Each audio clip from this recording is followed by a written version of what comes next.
The first thing we're going to do is remove the old lawn. In this case, that's not going to take a whole lot.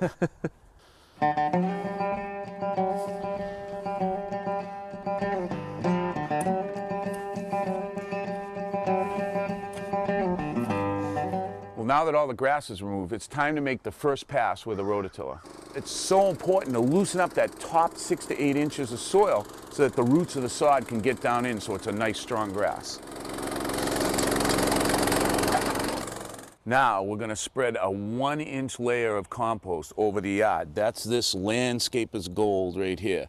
This will help with drainage and nutrients for the soil and keep it from becoming too compact. How much of this will we need? A rule of thumb for compost is 1 cubic yard of compost covers 300 square feet, 1 inch deep.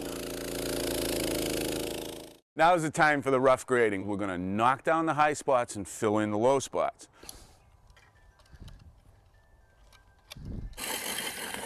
Hey Roger, what are you doing? I'm putting down lime. It decreases the acidity of the soil. How do we know how much of that to use? You always read the label on the bag, and in our case, we're using 50 pounds per 1,000 square feet. And as soon as I'm done with this, you're going to put down the starter fertilizer. Oh, great.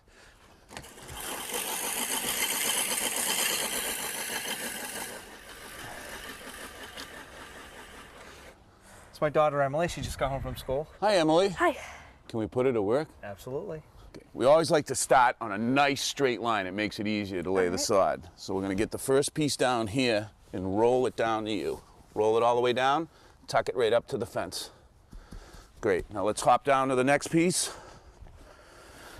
Okay. Your father put it just right.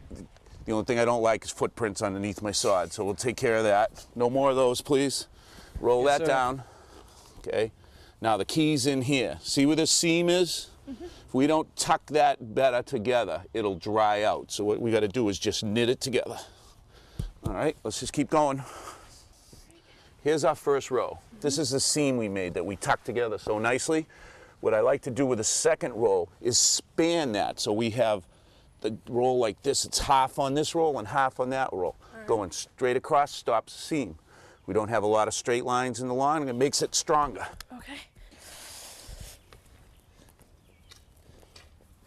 Let me show you how I deal with a curve. Okay. Here we have a really tight radius on a plant bed. All right.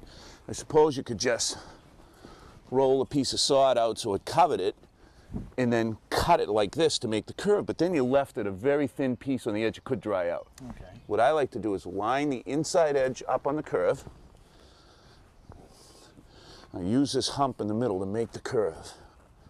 Okay. When I get it just where I want it, I take my sod knife, which is just a snap-off razor knife. Great tool for doing sod, though. Okay? And I just make a slice here. Now I'm going to overlap that so I still have my curve. Right, and all I have to do is trim off the inside.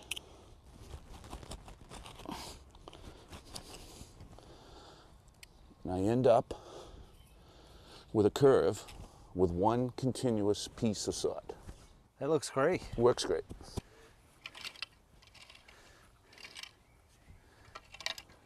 All right, let's roll out the last piece. Okay. Emily, you want to make the last cut? Sure. So Roger, how often do I water this? Okay, you're going to water every day for the first week. Yep. Every other day for the second week, and then 1 inch of water per week. Great. Here we go.